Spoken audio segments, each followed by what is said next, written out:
कहते हैं कि निस्वार्थ भाव से की गई सेवा का फल ईश्वर एक न एक दिन आपको जरूर देते हैं। ऐसी एक कहानी अपनों के सताई गरीब सीता की है। अंगूर ले लो अंगूर, ताजे रसीले मीठे अंगूर। हे राम जी, आज तो 1 रुपए का भी अंगूर नहीं बिका, दया करो भगवान। पूरा बाजार सीता को गरीब अंगूर वाली बूढ़ी अम्मा के नाम से जानता।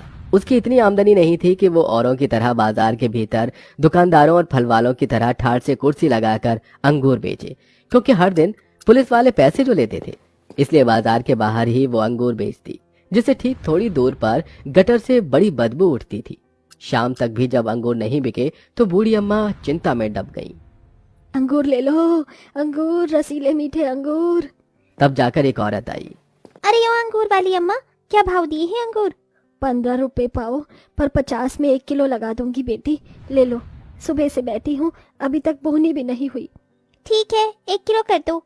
सीता अंगूर दे देती है। उस औरत को देखकर बूढ़ी सीता पुरानी यादों में खो सी गई, जब उसका खुशहाल परिवार था, जहां बूढ़ी सीता अपने 8 साल के पोते को राम कथा सुना रही थी।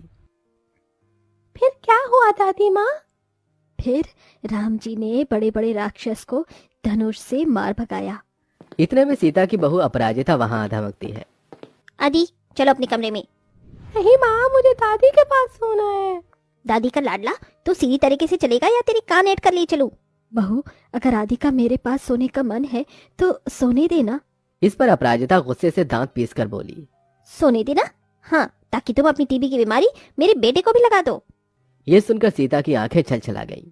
बहू, मुझे टीबी नहीं है, वो तो बस दिन भर पानी में काम करने की वजह से ठंड के मारे मुझे खांसी लग गई है। तुझे कहा भी था कि मुझे जरा सा हल्दी दूध दे दे, तूने भी वो नहीं दिया। अच्छा, तो तुम क्या कहना चाहती हो माँ जी, कि मैं तुम पर अत्याचार करती हूँ, तुम्हें खाने को नहीं देती?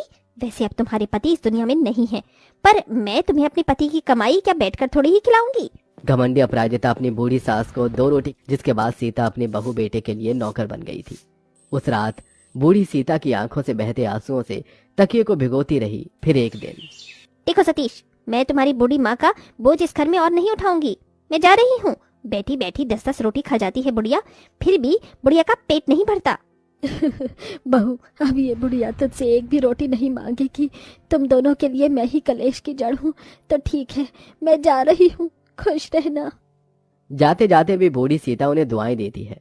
उसने अपने जिस औलाद पर आस लगाई थी, उसी ने उसे बेसहारा कर दिया। तभी घनघोर बारिश होने लगी। सीता का बूढ़ा शरीर थर थर कांपने लगा। ये बारिश की बूंदें हड्डियों में चुभ रही है।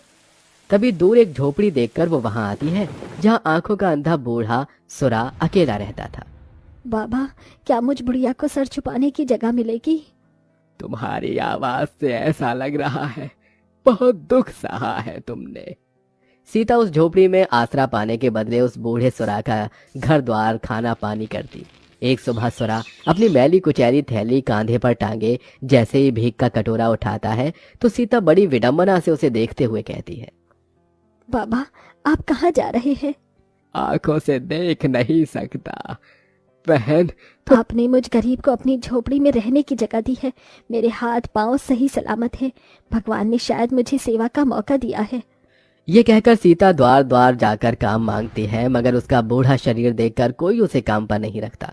ऐसे में वो सड़कों पर साफ सफाई करती है और धीरे धीरे थोड़े पैसे जोड़कर वो बाजार के बाहर अंगूर बेचने लगती है, जिससे उसका गुजारा चल सके। अब मुझे घर चलना चाहिए। बच्चे खुचे अंगूर के साथ बुढ़िया झोपड़ी में लौटती है। तभी एक भयंकर तूफान उठता है। हे भगवान, ये कैसा कहर है? दया कर भगवान, मुझे झोपड़ी में जाना होगा। जैसे वो एक एक कदम बढ़ाती है, तूफान से उसकी झोपड़ी गिरकर टूट जाती है और सुरा उसी में दबकर मर जाता है। एक बार फिर बूढ़ी सीता बेसहारा थी। मिल गई तुझे ठंडक। तू बड़ा निर्दयी है भगवान, गरीबों को ही दुख देता है। अब तो मिल गई तुझे खुशी। बड़े तूफान में गरीब बूढ़ी सीता दर दर भटकते हुए कभी स्टैंड पर तो कभी सड़क पर बैठती है, जहां से लोग उसे दुत्कार कर भगा देते हैं। और आखिर में वो एक अंगूरों के बाग में पहुंच जाती है और डबडबाई आंखों से उन अंगूरों को देखकर कहती है, चली जाऊंगी, मगर तुम भी निर्दयी मत बना जाना। आज रात मुझ गरीब बुढ़िया को यहाँ रहने दो। बूढ़ी सीता सिसकते सिसकते वहां सो जाती है। तभी अंगूरों का बाग जादुई सोने का बाग बन जाता है। हर अंगूर के गुच्छे आपस में बतियाने लगते हैं। इन बूढ़ी अम्मा के साथ तो बहुत ही बुरा हुआ। हाँ बहन, ये दुनिया ऐसी ही है। देखो कैसे चल चल कर बेचारी बूढ़ी अम्मा के पैरों में छाले पड़ गए हैं। गरीब बुढ़िया की बदहालियों को देखकर जादुई अंगूरों का मन दया से भर जाता है। तभी उनमें से एक तेज प्रकाशमान होकर जैसे उसके पांव से समता है, उसके जख्म भर जाते हैं। सुबह का पहर होते ही अंगूर हरे हरे हो जाते हैं और भोर को जब उसकी आंख खुलती है तो वो खुद अंगूर के बाग में देखकर चौंक जाती है। वो अंगूर बहुत ही बड़े बड़े गुच्छे में लगे थे जो देखने में एकदम चमकीले थे, जैसे कि जादुई अंगूर हो। भूख लगी है, थोड़े से अंगूर तोड़कर खा लेती हूँ, 2 दिन से कुछ नहीं खाया। बुढ़िया जैसे ही अंगूर तोड़ने के लिए हाथ बढ़ाती है तो उदासी से भरकर कहती है, अरे ये अंगूर तो टूट ही नहीं रहे, लगता है आज भी मुझ गरीब बुढ़िया के भाग्य में दाना पानी लिखा ही नहीं। तभी जादुई अंगूरों के गुच्छे उस गरीब बुढ़िया के लिए नीचे झुक जाते हैं। ये लो बूढ़ी अम्मा, देखो हमारी डाल पर कितने सारे जादुई अंगूर लगे हैं, जितने चाहिए तोड़ लो। बुढ़िया जादुई अंगूरों को बोलता देखकर खुद में बड़बड़ाने लगी। अरे कहीं मैं बढ़ते बुढ़ापे में। बुढ़िया जैसे ही एक अंगूर का गुच्छा तोड़ती है, वह नया अंगूर का गुच्छा आ जाता है। इस प्रकार वो पेट भरकर अंगूर खाती है और उनका धन्यवाद देती है। तुम्हारा बहुत बहुत धन्यवाद जादुई अंगूर, तुमने मेरी भूख मिटाई। बूढ़ी अम्मा, ये जादुई अंगूरों का बाग आज से तुम्हारा है। हमें तो तुम्हारे जैसे ही नेक इंसान की जरूरत थी जो हमारे बागों का मालिक बने। ये सुनकर बूढ़ी सीता की आंखें आंसुओं से झिलमिला जाती हैं। अरे तुम रो रही हो बूढ़ी अम्मा, तुम परेशान मत हो, तुम्हें हमारी जड़ में पानी नहीं पटाना पड़ेगा, हम जादुई अंगूर हैं। मैं इसलिए नहीं रो रही, बल्कि मेरे सगे बेटे बहू ने मुझे मान सम्मान नहीं दिया। मेरी औलाद ने भी मुझे बढ़ते बुढ़ापे में वनवास दे दिया, पर तुमने मुझ बुढ़िया को इस जादुई अंगूर के बगीचे में अधिकार दिया। पर जादुई अंगूर, मेरे पास रहने का कोई घर ठिकाना ही नहीं, क्या तुम मुझे एक घर दे सकती हो? हाँ हाँ, क्यों नहीं अम्मा।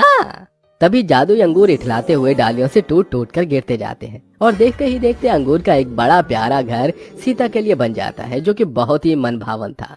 ये लो अम्मा, तुम्हारा अपना अंगूर घर। बहुत बहुत धन्यवाद जादुई अंगूर। सीता अब अपने अंगूर घर में रहकर जादुई अंगूर के बाग की देखभाल करने लगती है। साथ ही जादुई अंगूर तोड़कर बाजार में भी बेचती है। अंगूर ले लो अंगूर, रसीले मीठे बाग के ताजे अंगूर। अरे वाह बूढ़ी अम्मा, तुम्हारे इस बार के अंगूर तो बड़े चमकदार और रस भरे हैं, जैसे कि जादुई अंगूर हो। जरा एक चखाना। ये लो भैया। ग्राहक जैसे जादुई अंगूर का एक फांक खाता है तो खूब बड़ाई करता है।